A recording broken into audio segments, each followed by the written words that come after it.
Toprak Razgatlıoğlu bugün 15. sırayı gördü. Peki, bu sonuç Yamaha projesinin başarısızlığı mı, yoksa sadece bir mühendislik kazası mı? Eğer sorun Toprak'ta değilse, neden tüm Yamaha sürücüleri aynı çaresizliği yaşıyor? Bugün, pistteki o 15.liğin arkasında yatan teknik gerçeklerle yüzleşiyoruz. Motor gücü neden yere aktarılamıyor? Elektronik sistem neden sürücünün elinden ivmeyi alıyor? Mühendislik faciası dediğimiz bu krizin içinde, Toprak'ı ve ekibini aslında ne bekliyor? Hazırsanız, Yamaha garajında nelerin yanlış gittiğini en ince detayına kadar inceleyelim. Bugün 15. sırada biten bir yarışın ardından herkes Toprak'ı eleştiriyor. Ama soruyorum, dünyanın en yetenekli pilotu, gaz kolunu çevirdiğinde motoru tarafından durdurulan bir makineyle tam olarak ne yapabilir? Bugün, Toprak'ın neden 15. olduğunu değil, o motorun neden onu yarışın dışına ittiğini konuşacağız. Eğer sorun Toprak'ta değilse, o zaman gerçek suçlu kim? Telemetri verilerinin sakladığı o mühendislik faciasını ortaya çıkarıyoruz. Sizce bir pilot, bu kadar teknik bir çaresizliğin içinde daha ne kadar sabredebilir? Şunu netleştirelim, bugünkü sonuç kesinlikle bir pilot hatası değil. Toprak'ın viraj girişlerinde sınırları zorladığını hepimiz gördük. Ancak aynı motosikleti süren diğer isimlerin de benzer kronik sorunlardan yakınması, suçlunun sürücüler değil, doğrudan ürün olduğunu kanıtlıyor. Pilotlar, tasarım aşamasındaki teknik yetersizliklerle sınırlandırılmış durumda. Toprak'ın bu performansı, Yamaha'nın sistemindeki tıkanıklığın artık saklanamaz boyuta ulaştığının en somut göstergesi. Teknik bir darboğazın tam ortasındayız ve bu tablo, sadece bir yarışın değil, Yamaha'nın mühendislik vizyonunun sorgulanması gereken kritik bir eşik. Sonuçlar ortada. Sorun artık pilotun kapasitesi değil, tamamen makinenin sunduğu yetersiz imkanların bir yansıması olarak karşımızda duruyor. Yamaha şu an teknik olarak gridin en gerisindeki makinelerden birine sahip. Şasi karakteri, motor gücü ve elektronik stabilite konusunda hepsi çaresiz durumda. Mühendisler, modern MotoGP'nin gerektirdiği o hassas dengeyi kurmaktan çok uzaklar. Bir motosikletin sadece motor bloğuna odaklanıp, şasi ile elektronik arasındaki bağ koparmak, bugünkü tablonun ana nedenidir. Rakipler her virajda milimetrik ayarlarla ilerlerken, Yamaha sürücüleri her an düşme riskiyle karşı karşıya. Bu motosikletin mevcut haliyle yarış kazanması bir yana, rekabetin içinde kalması bile mucize. Fabrika, elindeki mühendislik potansiyelini bir türlü doğru bir çerçeveye oturtamıyor. Dünyanın en iyi pilotunu da getirseniz, düzlükte hız kaybeden ve viraj çıkışında tutunma sorunu yaşayan bir motosikletle mucize yaratamazsınız. Yarış dünyasında bir pilotun yeteneği, motosikletin verdiği izin kadardır.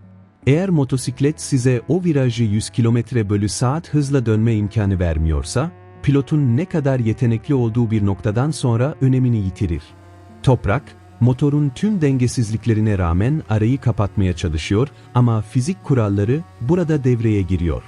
Bir tarafta mükemmel çalışan bir aerodinamik yapı, diğer tarafta ise kontrolsüz güçle boğuşan bir Yamaha var. Aradaki bu uçurum, pilotun yeteneklerini tamamen etkisiz hale getiriyor.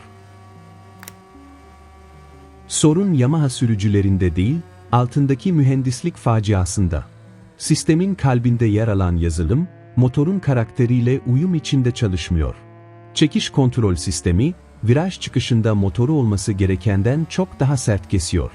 Bu kesintiler, motorun ivmelenme kapasitesini doğrudan öldürüyor. Mekanik olarak baktığımızda ise arka süspansiyonun, motorun torkunu dengeleyemediğini görüyoruz. Bu da hem lastiklerin ömrünü bitiriyor, hem de sürücünün viraj çıkışındaki gaz açma isteğini karşılamıyor. Tasarımcılar, birbirini destekleyen bir sistem yerine, birbiriyle savaşan bir yapı ortaya koymuşlar. Bu teknik karmaşa, yarış temposunu tamamen imkansız kılıyor. Yarış boyunca yaşanan en büyük sorunlardan biri de lastiklerin beklenenden çok önce işlevini yitirmesiydi. Motorun elektronik sistemi, tekerleklerin dönme hızını dengeleyemeyince, yük tamamen arka lastiğin üzerine bindi. Patinajı engellemek için motoru sürekli boğan sistem, lastiğin yüzeyini aşırı ısıttı. Bir noktadan sonra arka lastik, yolu tutmak yerine kaygan bir zemin üzerinde hareket etmeye başladı. Yarışın son bölümlerine girerken Toprak'ın viramları düzgün alamamasının temelinde bu ısı yönetimi başarısızlığı vardı. Kauçuk aşınması, sürüş kontrolünü tamamen elinden aldı ve 15. sıranın bir diğer başrol oyuncusu oldu.